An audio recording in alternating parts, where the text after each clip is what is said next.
tried to. And I don't know why I let that mean woman make me a fool. She took all my money. I don't typically get when I get the MC work, but tonight's the exception. So a couple things I just want to say. In my early recovery, there's monumental moments in everybody's recovery journey, but getting a sponsor is one of those big ones, right?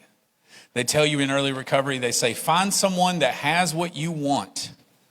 And just always remember that you can't be led if you don't got a good leader. I was so blessed in my early recovery. I was over at Greg Flagg's house painting.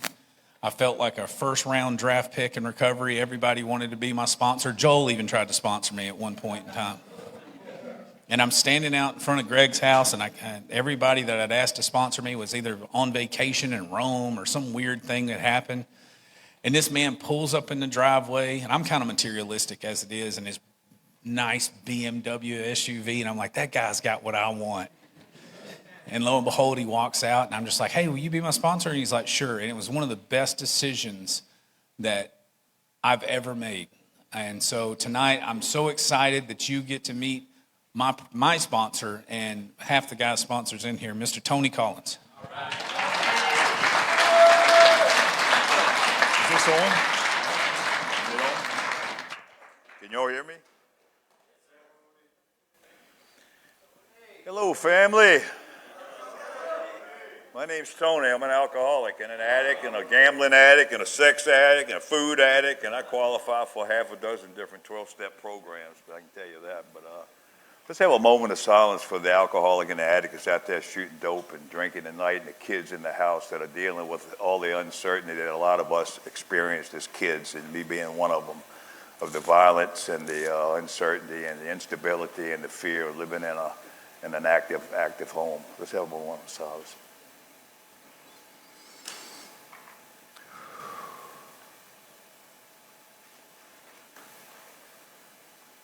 Thank you, God.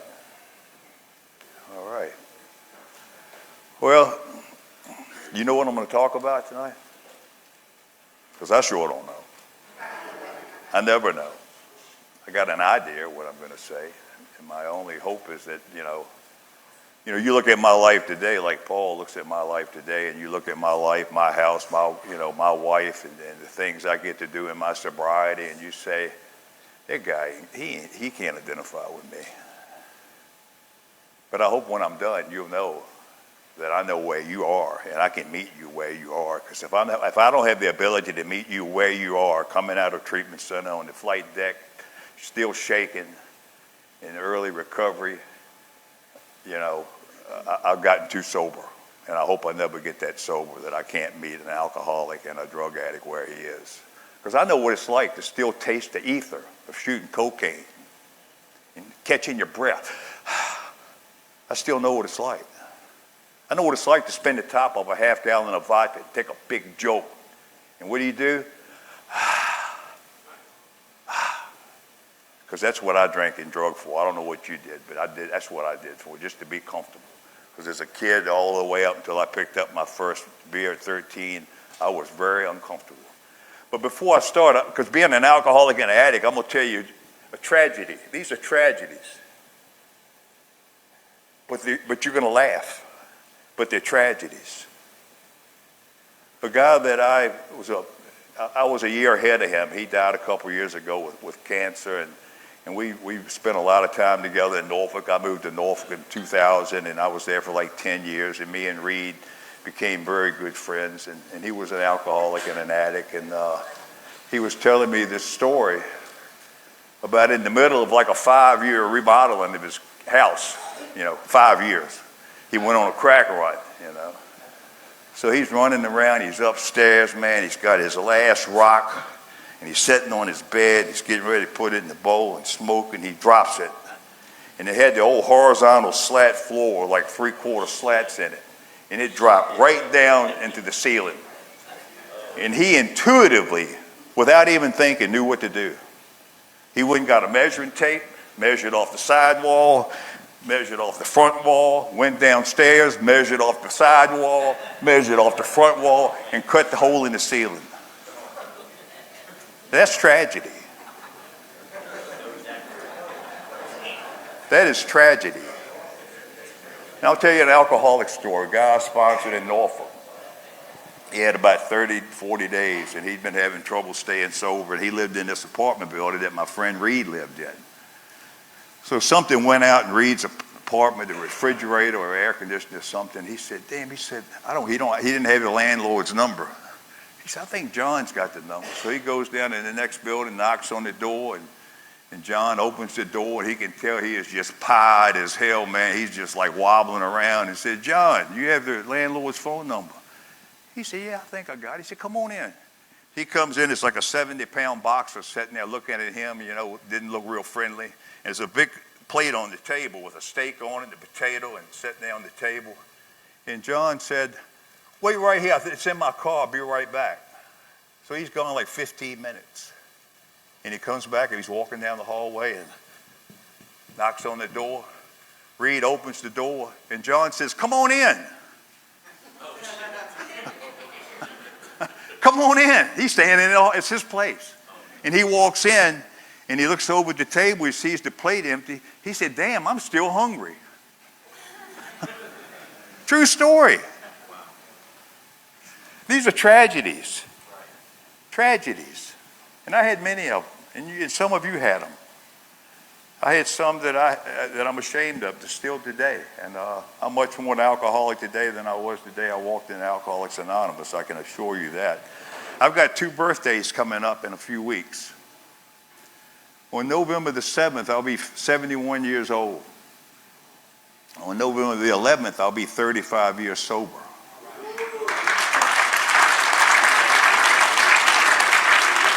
And I can tell you which date is the most important date in my life is November the 11th.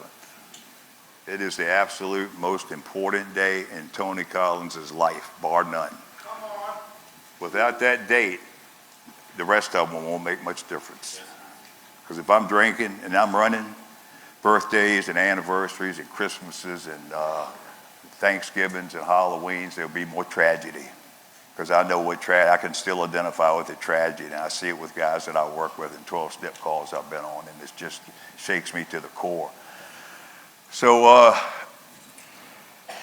I'll just touch briefly on my kind of using. I grew up in Richmond, which had a lot of bars, a lot of tobacco companies, and a lot of hard workers. My family were all hard workers. They were hard drinkers, and they played hard, and they fought.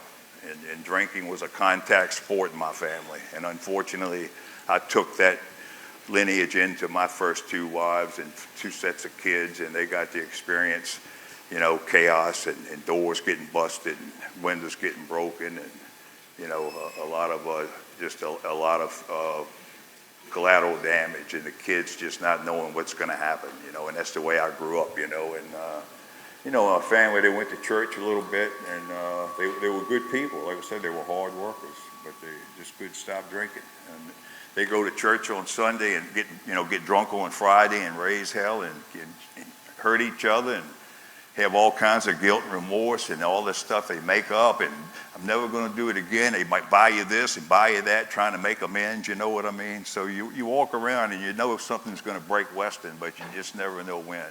And I grew up with my grandparents. I didn't meet my father till I was 33 years old. And I'll touch on that because that's been one of the biggest miracles in the last couple of years of my life.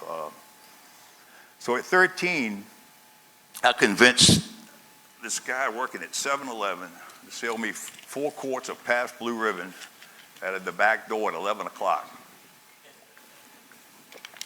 And me and my buddies, the next day, iced them down. And around 7, 8 o'clock in that evening, we started pulling on those quarts. And at 3 o'clock in the morning, I was passed out in the bathtub, had a knot on my head. I had thrown up all over the place, and my grandfather woke me up. And that's the first time I drank. It never occurred to me, oh my God, I'm never doing this again. And it got a lot worse from then on. And I started drinking pretty much. I had crossed the line the first quart of Pabst Blue Ribbon that I drank. And I didn't know that till I'd been sober quite a while. Alcohol started running my life right out of the gate in middle school, high school. I got out of school, got married at a very young age, just shy of 18. I got married and had a son. at 19, and he's 52 today. And he is the most powerful example of a good man in my life other than my sponsor. The last 23 years, that man has taught me how to be a father, how to be a son, how to be a grandfather, how to be a good man, a husband. He's taught me that. And he's one of the most powerful men in my life outside of my sponsor. And I had the honor to take them both fishing up in Tampa Bay last Tuesday, the day before we buried my father at National Cemetery. We went out on the boat and went fishing. And to be able to sit there and watch these men have fun and to be present with my whole heart and attention and see my heart just explode with gratitude and have the men like that in my life. And I've got many other men that'll do the same thing. I'll leave tomorrow. I go to Blackstone tomorrow to a spiritual retreat I've been going to for over 33 years. There's about 225 people at this retreat. Between 100 and 150 of them saw me when I got sober. They'll be there. And I've built relationships with these men and women over the years, and when we see each other, it's just like our hearts explode. It's like we just stopped last week, you know, when you build these loving relationships that I didn't know how they existed. So I guess my theme's going to kind of be around relationships and healing this scared little boy.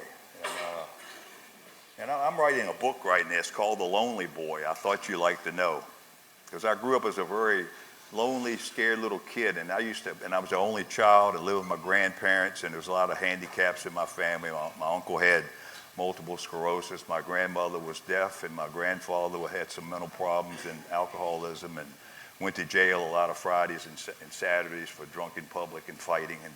And if he wasn't in jail on Sunday morning, he'd drag me to church. And I can tell you, the first quarter Pabst Blue Ribbon I drank, I didn't see a church for quite a long time. And then as things went on, I told you I got married early, and I had this child. And then around 19, I got involved in some other stuff. I got smoking a little weed, you know, doing a little acid. And by the time I was 21, I had a daughter come along. And this embarrasses me to say this, but some women in here will understand. When my son was born, I was 19 years old, working in a grocery store, stock clerk. And it was this guy older than me. And he says, man, we got to celebrate. I said, you're right, man. My son, man, my firstborn son, you know. So this will kind of show you the examples that I've had in my life. So I go buy a big box of, cigars. It's a boy, and we go out and we're drinking and we're running that night, you know. And at 1:30, 2 o'clock in the morning, I'm on Jefferson Davis Highway, which they call the Pike, and a massage parlor. And my wife's in the hospital with my first son. You know, that's what I was taught, is with my uncles and all the people that were my role models growing up. I forgot to tell you, at 13, when I took that drink, I had an uncle turn me on to his mistress, and guns and pornography. So that might have a little bit of reason why I'm in my fourth marriage, you know. And that might be another reason that I had a few other addictions take off pretty quick, you know. And I had another uncle and aunt that were they were Pentecostal holiness, and they tried to help me and mentor me a little bit. So I went to their house, and I went to this guy's house, and he let me drink and shoot guns, and, you know, and I'm going here, and man, I'm just like, go to their church, and man, I'm scared to death, you know, and I'm saying, man, I'm going with this guy, you know. But I made a bad decision, you know, right out of the gate, you know, and I suffered from bad decisions until I got to Alcoholics Anonymous. And at 22, 23 years old, my wife left me with those two kids, and I was okay with that. I was relieved in a way. And by that time, I had gotten into methamphetamines and cocaine and rigs and shooting up, and I was running some meth for a couple bike gangs in Richmond, and that's what I did most of my 20s for 6 or 8 years. I dealt methamphetamines, and I stayed up for 4 years, 5 years, taking naps. I probably did 1,000 Quaaludes. I don't know how many trips. I've smoked PCP. I'm just telling you, I've put everything in my body, in every orifice of my body, just to make me feel different. I wake up in the morning, you know, I wake up in the morning now, I do an inventory. I go to bed at night, I do a little inventory, and I wake up in the morning today, and I said, man, thank you, God, it's morning. God, thank you so much for this day and this life. Back then, I'd wake up with the blinds drawn, and wake up in fear. And I do an inventory. What have I got to put in me today to forget about a day that hadn't even started? And I lived like that week after month after year. Had to have something to just adjust my life in my head to a sober world that I didn't know how to live in. So the 20s, I was with this woman, and and I ran a lot of bikers, but I didn't give a ride with clubs, and they knew I didn't give a damn about them either, you know, and their brother, all that stuff, you know, that's for them. It wasn't for me. I was a lone wolf my whole life. The only thing I wanted was their women and their drugs. So I sold their drugs and stole one of them's woman, married her.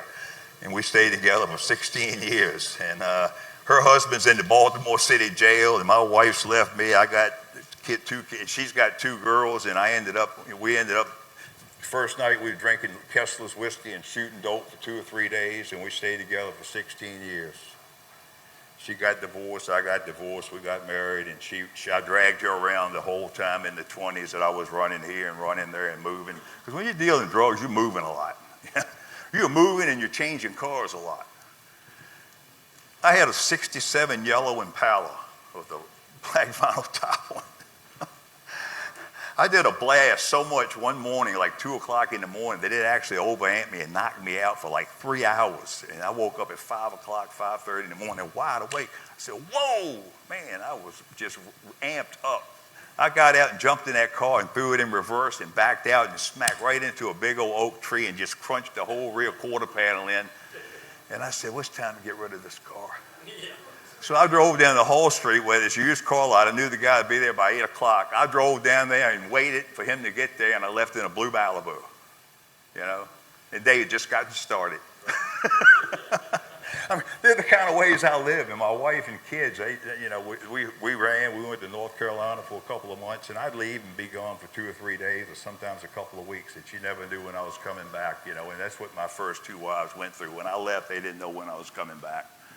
And that's not a way for a responsible husband or man to act, you know. And I just did not know how deep I was into this addiction and how much it had me. It was running my life. And so as time went on, the violence in our house and her kids, she was also an addict and alcoholic. So we were taking turns, you know, hurting each other. When I wasn't out running, if I'm home, she might not show up, and she'd take off for a day or two. And when we go to bars. I grew up in bar rooms my whole life. I've been in bar rooms when I'm from 16 to 36. For 20 straight years, I was in a bar room, and I loved every minute of it. I loved the bar rooms. Still think about them today, but I mean, I know I can't go in. Well, I can't say. I go into a lot of bars here and there. They don't bother me anymore, but I can't go into places I used to go in. I can't go in those little dives I used to go in. But anyway, just things got worse, and it was just a lot of chaos in the house and the kids. My daughter had come back to live with me, and my son had tried to move back in when I was about 28, and I was coming off the drug, you know, the shooting dope, and I was just snorting and just smoking and drinking. So by the time I was like 28, I was on a vodka, Michelob, Xanax, meth, cocaine regimen each day. That was my regimen. I mean, that's what I had all the time. And if I needed to come down, knock the edge off, I'd eat a couple of Xannies, you know. If I wanted to get up in the morning, I'd, you know, shoot out the bed with a little bit of, you know, juice in the morning and make it for about noon, 1 o'clock, go get a few drinks and, you know, unwind in the afternoon, have 4 or 5 drinks, you know, nothing wrong with that, right? Just Tuesday, Wednesday, Thursday. And then in the evening, I'd be at the bar, and I'd get amped up again, and then I'd go home, you know, in the morning hours. And I tell you what, I got stopped. All the people that I ran with and all the illegal criminal stuff I was involved in, I never spent a day in jail, and I never got a DUI. That pisses some people off, doesn't it? And I didn't drop a dime on nobody either, I can guarantee you that. But 4 or 5 times I've been stopped between 3 and 4 o'clock in the morning, 5 o'clock in the morning, leaving my stepfather's bar, because they knew I had to be drunk. And I'd probably had 24, 28 beers, you know, since 6 that evening into the morning. And they'd stop me. And I could stand on right foot, left foot, touch this, walk the line just as sober as I could right now. And you say, God, you were lucky. That's God's grace. That was methamphetamines. Methamphetamines kept me out of jail. And I'm talking this way tonight because this is not an AA meeting. You know, this is not a 12-step meeting. It's a recovery meeting. So I'm telling you more than I would ever share at a AA meeting. And I'm giving a wide range of my experience so you'll know what my life was like, and that you know that I know where you are, because I still do.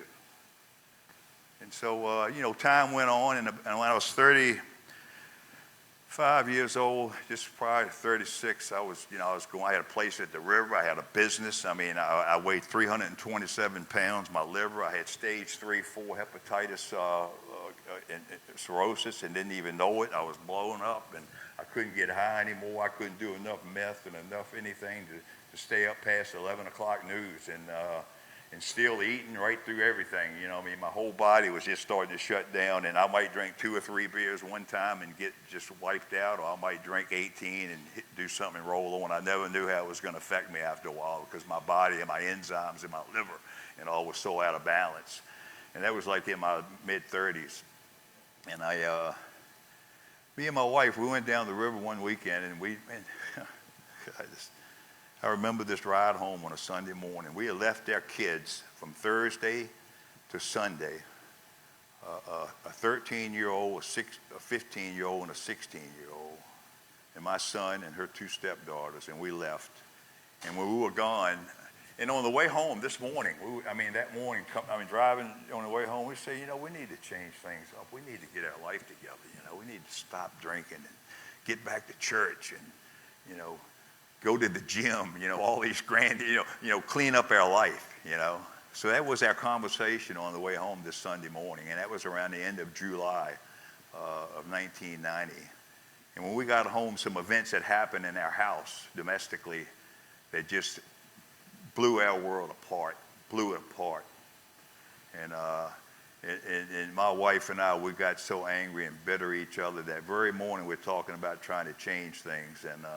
And I had tried to get help way up before then. I had gone to a couple revivals. I'd gone to church. I went to this guy I used to run and dope with, Sam. He joined this Faith Christian church, and man, I knew he was sober, and he had about 4 or 5 months sober, and I knew it. He'd pull up sometimes. I said, I ain't answering this door. I don't want to talk to him. He'd come a couple more times, and I said, I ain't home. I just wouldn't. And I answered the door one time. He says, you need to come down to this revival, It's really changed my life, So I went down there. It's probably a couple thousand people there, And of course, kind of like when they ask for a white chip, they have altar call, and everybody's looking at me like, are you ready to make this walk? And I didn't know what the hell it was about. I walked down there anyway, I mean, it felt kind of some good energy, and I might have not. I don't think I drank for 3 days, but I didn't stop the Xanax and the cocaine. So it didn't work, and it wasn't something that was going to get my attention. There was no identification there. I felt very uncomfortable in any type of church, and every time I went to church, I had 2 attitudes. Either these people are a bunch of hypocrites, and they're just as bad as I am, the towering ego, or the inferiority complex. Man, I'm so bad, I don't fit in here. I don't deserve to be here with these people. And the big book talks about that. We want to be on top of the heap or hide underneath of it. And so I turned church off for many years. I'm not going to say that I was atheist, but I was certainly, I was bewildered. Let's put it that way. But I'll tell you something right here before I forget. The human spirit, the emotional side of a human being, there's one thing I know that validates my God and my higher power, that I have a strong relationship with today, and he showed me so many miracles over the years. There's one deciding factor that makes me have no question about that. How does a man numerous times at 3:30, 4 o'clock in the morning, so high and so drunk he can't go to sleep, he can't stay up, he wants to die. I'm at that point where I'm just so whacked out that I just want God to end it. Say, God, just please end this. And I'd have a 9mm with me. I had guns with me my whole life. And I just want to die. And I think about my grandmother. She loved me more than anything in this world. And I think about my grandmother. I said, all right, not today. But I know that's always an option. And I always thought about that. If it gets too bad, I know I got a way out. And I went through that about a half a dozen times. So, and then a guy that comes home and tears doors off the walls and throws beer through the window and wakes up the next morning full of so much guilt and shame and remorse that you just feel like you're never going to be able to get it together. That right there proves there's a God. Because if there was no God, you would not feel shame. You would not feel guilt. You would not feel remorse. That's a fact. That's a deciding factor right there that I know there's a God. And I know and you know there's a good and the evil. And there's a light and there's a darkness. And we know about the darkness. And if you stay sober and you do this program over time, and I'm a member of a 12-step program, and I'll touch on that a little bit. I've done a lot of work down at the Salvation Army since I've been here. And there's probably 8 or 10 guys that I've gone to their memorials because they went back out. Two guys I sponsored died in the same halfway house in the same room. And 3 or 4 other ones have died. And I'm not going to mention their names, but it was just sad, just so sad. I go to these memorials and I see their families and I tell them, my relationship with them and try to, give them some kind of solace. And it's a sad situation. And then I've been to AA funerals where celebrating 30 years, 20 years, 40 years, 18 years of continuous sobriety, and it's a celebration of life, and it's a joyful thing. And you go into that, and it's like a super AA meeting, and I've been to both of those. And the examples I've seen in my recovery have made me absolutely not question God's power and how he works through us. So in the summer of 1990, that happened, and my son left, and the cops got involved, and my wife and I, we were going to go through a divorce by August, and things were going all to hell, and I was drinking at her, and she was drinking at me, and from July to about a week before this time of year, right here, before Halloween. I went out one Saturday morning and I'd already done some coke and I was drinking and I had my pistol on the seat and I said, I'm going to go find her. And I went down the road and I had a general idea where to go and I saw her coming down the road towards me in my daughter's car. I said, God. She pulled in this driveway and I pulled right in behind her and she was with this guy in my daughter's car. And I went off on him and pistol whipped him and told her, I said, look, you come on, get all your stuff out of this house. We are done. We're done. That's it. And by that time, I'd met my father, which I'll touch on that in a little bit. But she left, and I didn't hear from her for 2 days. And the most important thing that ever happened in my life happened after that moment. She went to the Psychiatric Institute of Richmond and checked herself in with a mental breakdown. And it took them about 10 minutes to know she needed to be in the CD, chemical dependency unit. And they got her down in detoxing, and the most important thing, the doctor that was her doctor, detoxing her, was in recovery. He had 9 years sober, and he had lost his medical license. He had him back, and he was like me. He was a cocaine and vodka addict. And the most important thing happened is he took my inventory while she was in there. She said, well, let's talk about your house. Let's talk about your husband. And she said, you can't go back to that guy. It's no way you can go back to that house and live with this man. You cannot. You will never make it. We've got to get him to an AA meeting. So in the next 2 or 3 weeks, they convinced me to get to an AA meeting. And I remember the weekend, just as clear as it was 2 weeks ago, I started detoxing off everything at my house on a Saturday morning. I went out Saturday morning and went and had a few beers at a bar, and I stopped by some friends of mine's house out in the country. They were target shooting, and something just was heavy. I said, I didn't want to run hard that day, and I just went home, and I just contemplated my life for the rest of that Saturday afternoon. And I went to this Sunday morning meeting, of all places, the Tobacco Confectionaire Grain Milling Union Hall in South Richmond, and there was about 500 people in there. They brought doggy buggies from a dozen different places, and the smoke was so thick you'd have to lay down to look across the room, and I was smoking, and so was everybody else. And anyway, this guy tells this story, and it's kind of like that revival, you know. Does anybody want a white chip? Everybody's looking at me. My wife, her clients, her counselor. I said, all right, well, I guess I'm supposed to go get a white chip. It was Sunday morning, November the 11th, 1990. And I reached up my hand, and this guy, Al the Chip Man, handed me that white chip, which seemed to be a flimsy reed, turned out to be the loving hand of a God I knew nothing about. Nothing about. I saw that man 12 years later, and I went up and gave him the biggest hug. I saw him at a convention in Virginia Beach. I went up and gave him and his wife a hug. I said, my God, Al, I had no idea that God was reaching out to me through you that morning. I had no idea what my life was in for. So fast forward, I'm going to go through this because I do want to end with a couple relationships that I have in my life. I think I got time. What time is it? 22? Anyway, I started going to meetings, and I tried it. I said, well, maybe me and my wife, we can work things out. And about 5 or 6 days, angry. Man, I was angry. Sitting in a meeting, looking at these people talking about alcoholism, you know. Woman hiding her bottle in her clothes basket, and the guy hiding his bottle out in the culvert pipe and sneaking out in the garage drinking. I said, what the hell is wrong with these people? They wouldn't last 35 minutes in the bars I drank in, you know. I mean, I ain't never had anything, you know. I mean, you knew what you were getting when I was coming, and you didn't really, most of the time you didn't want to see me coming.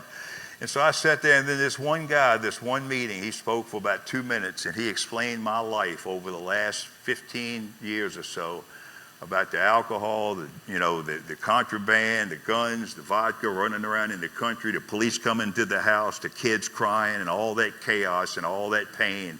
And guilt, shame, and remorse, and it all came up and it resonated with me. I said, God, because see, you didn't understand me. Nobody's never understood me. All these problems I've had in my life, you know, and the blame I could put on people, you know, and justify everything I ever did, even though I'm tearing down the world around me, Rome's burning, and I don't have anything to do with it. How does someone get that kind of a warped perception? That's called alcoholism and drug addiction. We create our own demise. Everyone sitting in this damn room right here is here from the exact decisions and consequences that you made. You made them. It ain't nobody's fault. But you got to fix it. And you got to have God's help to do that. So I'm sitting in this meeting, I identify with this guy, and I went up and introduced myself, and I said, hey, Dave, and I know him to this day. He's got like 45 years sobriety, and I left that meeting. I said, maybe this thing will work for me. And they talk about it in the preface of the big book. I felt like that. That happened to me too. Maybe this will work for me. And that's what went through my head right then. And I hadn't even surrendered to alcohol yet. About a week later, I'm sitting in front of a liquor store, stark raving sober, because I can't handle the pain and the pressure and all the madness going on in my head from romance, finance, and trying to put Humpty Dumpty back together again. I just, it was overwhelming. I said, I go in this liquor store and get a half gallon and spin the top off of it, take a big slug. That noise will go away. And it would. It would have gone away. And I started crying like a baby. I sat there and cried, and God touched me and says, Tony, why don't you go to this meeting and ask this guy to help you that you've been watching? And this is another thing God did. This guy, Jury, that I was watching, I was going to ask him to be my sponsor. So I go to this meeting, conviction, I'm going to ask this guy to help me, and I ain't never asked anybody to help me for nothing. And if you couldn't buy me, I was just one of these tit for tat things, you know what I mean? Everything had to have an angle to it. I didn't have any unconditional, I don't think, anything in me, although I thought I was a pretty nice guy. But anyway, I went to this meeting, and halfway through the meeting, Jerry left. All right, God, I was going to do my part, And this is no lie. 10 minutes later, this guy spoke up, Tom, the guy I took fishing last week, 35 years ago. He spoke up. Short little bald-headed guy in a long wool coat. Professional-looking guy, like blue as Paul Newman eyes you'd ever seen. He had the clearest conviction and just confidence about him. I said, well, I'm going to ask him. So I asked him. And I'm going to tell you, our stories are so different. He was a prosecutor. He was in the law and the real estate. He was a lawyer, but he got sober in Columbus, right outside of Akron. And anyway, I asked him, and he said, sure, I'll help you. And from that moment to this moment, and see, God knew what I needed that morning. When I was going to ask this guy to help me, I got to know him really well, and he was a good AA, he had a lot of sobriety, but he wasn't a three-legged stool guy. He wasn't Unity Recovery and Service. He wasn't in the program as far as a home group, sponsorship, service. But he was a good guy. But I might not have stayed sober with him. God said, you might not stay sober with Jerry. I got better plans for you. And it changed my life. Changed my life. Gradually, slowly. I had a daughter that got pregnant. I was 3 years sober, and she was 16, and she got pregnant. And she blamed it on a guy in the Navy, and it wasn't his child, but we didn't know until the baby was born. The minute the baby was born, I said, this ain't his shit, his girl. But I went through Lamaze with her because her husband it was in the Navy. He was out to sea, and so I went through Lamaze with my daughter, with my first grandchild, and I was there when my first granddaughter was born, and we're in the labor, and her mom's there, my first wife, and she's and everybody's telling them what to do, and out of the middle of this, and I'm about 3 years sober, she said, I want everybody out of this room right now except for my daddy. And this is a girl I would chase down the street before I got sober, and it wasn't to hug her and tell her how much I love her. Because we had a pretty turbulent relationship. But at that point, God had given me enough, grace and willingness to build that relationship. And she lived with me for a couple of years. And unfortunately, she and my first granddaughter, the two most troubling relationships I have in my life today. My daughter's 47 years old. She's out there. She's flatlined 3 or 4 times. She's been I can't get her to go to treatment. I had her go to a halfway house one time. I tried to bail her out, and finally, years ago, I had to cut her off. And all I do now is I call her about once every 4 to 6 weeks and just hope she'll answer the phone and she's still alive. And just let her know I love her and I'm praying for her. I said, if you want help, I can put you in touch with somebody that can help you. That's all I can do. I have a granddaughter. She's 31, the one my firstborn. She's got Asperger's, and she can't. That particular daughter and granddaughter, for whatever reason, and I'm still hoping and praying, but I don't know that they'll ever have a meaningful, independent life and be able to deal in life's reality, And my granddaughter doesn't have a substance abuse problem, but she's got either borderline or Asperger's, and she just has a tough time just putting it together and living independently. And I've tried to help her dollar after thousand after money, and I had to finally say I can't do it anymore. I had to let them go, and I love them, and I wish I could have just an inkling of the relationship with them that I have with my son and my grandkids. I kept getting sober, and my son, it took us 5 years to build a relationship, and he was driving a truck, and he called me from out Colorado and told me how pretty it was, and he called me from up out Alberta, Canada, and he'd come through Richmond, and I'd meet him. We'd have lunch,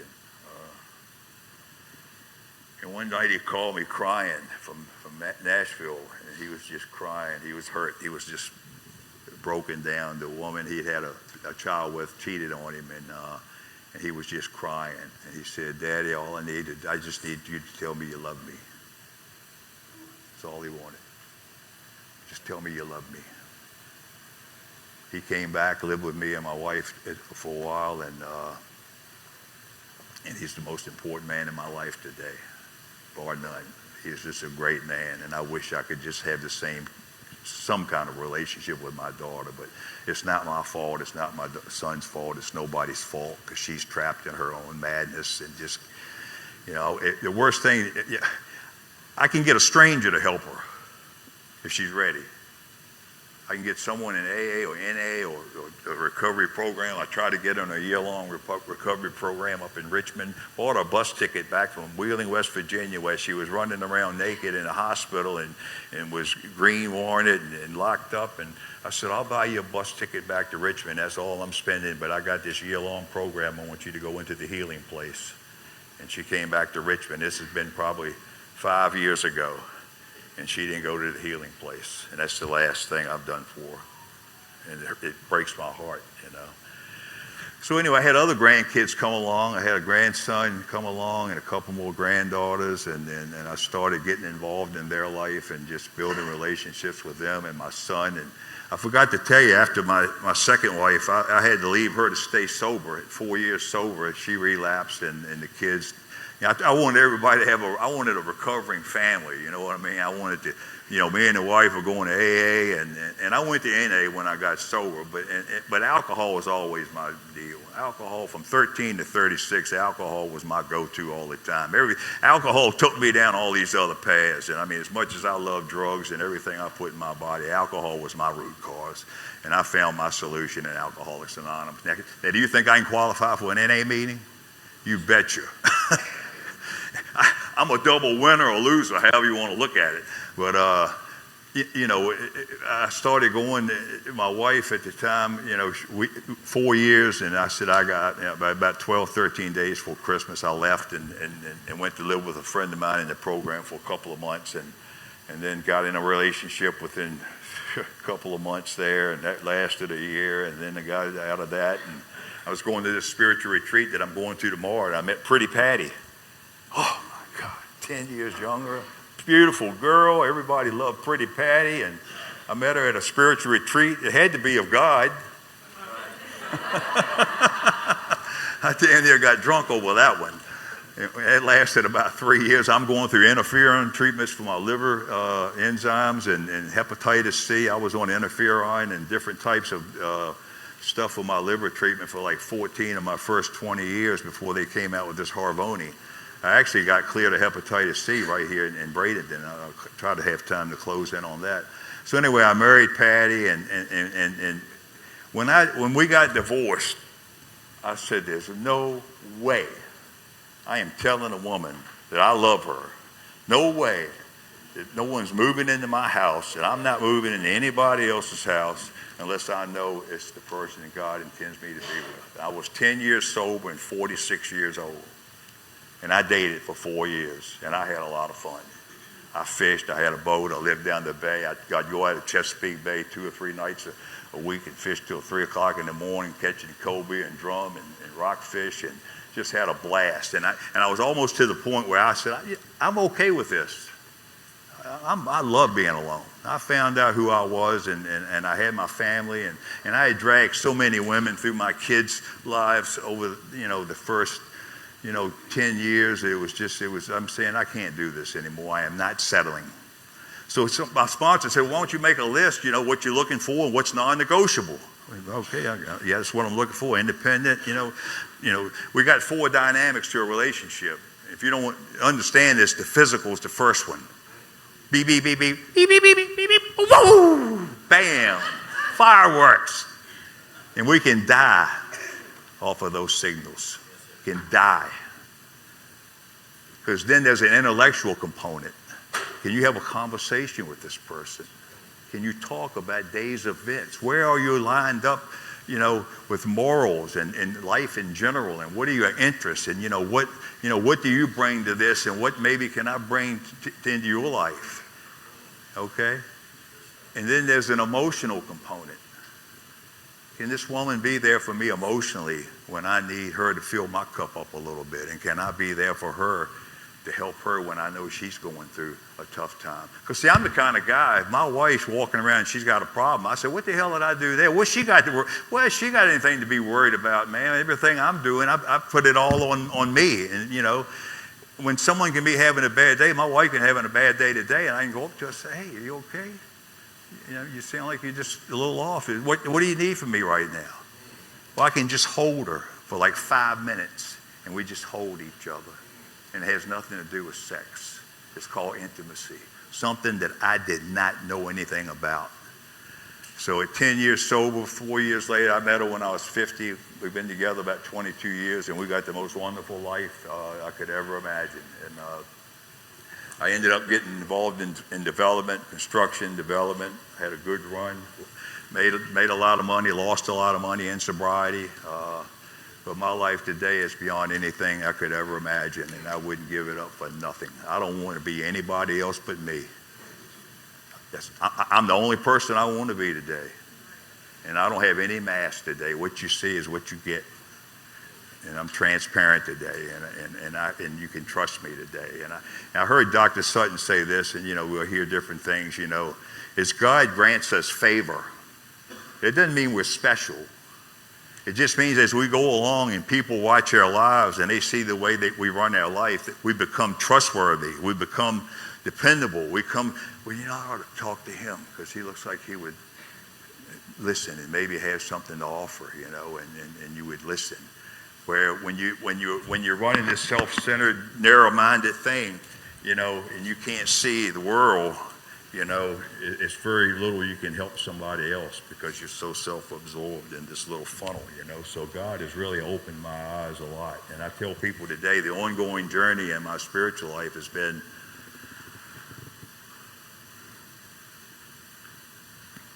I can see things I could never see before. I can look around this room and see people. I can see if someone's in pain. I can see if someone's comfortable, and I can see my family, and I can see my wife if she's, having a tough time, or a neighbor, and I can hear things today I could never hear because I couldn't listen. But I listened today. When I first got sober, I'd be talking, and the guy I'm talking to, the sponsor, he couldn't get a word in edgewise, and now I'm talking to him today. They say, "Are you still there?" I say, "Yeah, I'm just listening," And I had sponsors just listen to me when I just had to dump it all out, and so I can hear things I could never hear. And most importantly is I can feel things today at a level of love and openness and trust and beyond anything I could have ever imagined. The love that I feel for people in my life today, my son, my wife. She's got 4 grandkids, and I'm the only grandfather they got. And I love them as much as I love my own grandkids. They're great kids, and they love me. I'm their papa, And I have to play that role, even though we say, and I couldn't do that. When I was with my stepdaughters and abandoned my first 2 kids, and I'm with my stepdaughters, they paid hell for that guilt, shame, and remorse I went through in my addiction. It saddens me to what they went through because of me. But I'm not that person today. And if this thing works for me, it'll work for anyone here. And I'll end with this. All the work that I did at the Salvation Army, I went to a lot of commencements down there. And the Salvation Army is a church. It's a Christian church. And for years, Salvation Armies would not even let 12-step programs in. I've been dealing with the Salvation Armies in jails and institutions for over 30 years. And they're you go to Norfolk and other places, they kick the AA out because they think they're in compatibility with them, or they don't like their philosophy or whatever. So what we've had here in Sarasota, the Center of Hope, has been really special. But I'd go to these commencements, and I'd have a guy sponsoring. It'd be 3 or 4 people up there, and I'd wish him all the best. And I'd say, I said, when you leave here, please know what meeting you're going to. Know that you got someone bridging that gap to get you right from here, right to an AA community or NA community. You know what meeting you're going to, and you got somebody to connect with. Because if you can't bridge that gap, it's a void. And that first 24, 48, 72 hours of that void can kill you. So I tell them, I say, you leave here. I say, you're in a church. They want you to go to a church body. They want you to, surrender have Jesus Christ and everything else. And I said, that's okay. You can do that. I said, get AA or NA, get a home group, a sponsorship and service. And if you want to go to church, fine. I said, but if your life gets too busy and you got to give up one of them, you better give up church. Because if you give up AA or NA, you're going to lose both of them. And I've seen that over and over and over. I can't tell you how many people I've seen leave AA and go to church. This is life and death, guys. This is not, this is tough stuff. I've had to do a lot of work for the life I have today. And I've seen more miracles in my life and Alcoholics Anonymous and Salvation Armies than most preachers and ministers and priests I know, and I know a bunch of them. I can go to any religious facility in the world right now and be very comfortable. Whether I buy into it or not, it doesn't matter.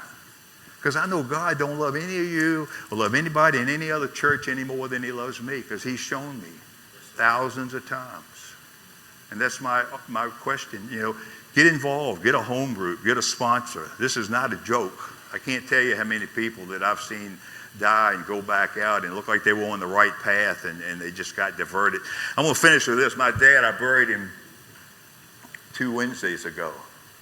I brought him down here 12 years ago. He was the most angry, racist, belligerent, self-centered man I'd ever met in my life. I brought him down out of duty, not because I loved him and I wanted him to come. He was 83 years old in Richmond. He was 95 when he died, and I brought him down here, and he lived over in Tripar, and I'd take him his groceries a couple times a week, and he would trigger me so bad. I'm 30 years sober, 32 years sober, and I want to kill this man. I want to kill him. I'm serious. I'm thinking, how can I get away with it? This is the last man in my life that I got an issue with, and it's my father, which I didn't meet to 33, and he would trigger me so bad, and I'd have to pray, and I'd say, God, just give me this. Every time I went somewhere, I had to worry about him. So anyway, 12 years went by, and he finally got to where he just could not take care of himself, and I had to go in and intervene, and actually got him to the hospital, and we got him in a nursing home. So the last 2.5 years, he's been in a nursing home, and he was so angry and belligerent the first year or so. The people in there, I said, oh my God, I hope they don't kick him out of there. But he started toning down. In the last year and a half, I would take him stuff, his ginger ale and his crackers, and he would smile at me. He said, I'm so glad to see you. I'm so glad to see you. And I'd say, okay, yeah, right. And I'd leave. Months went by.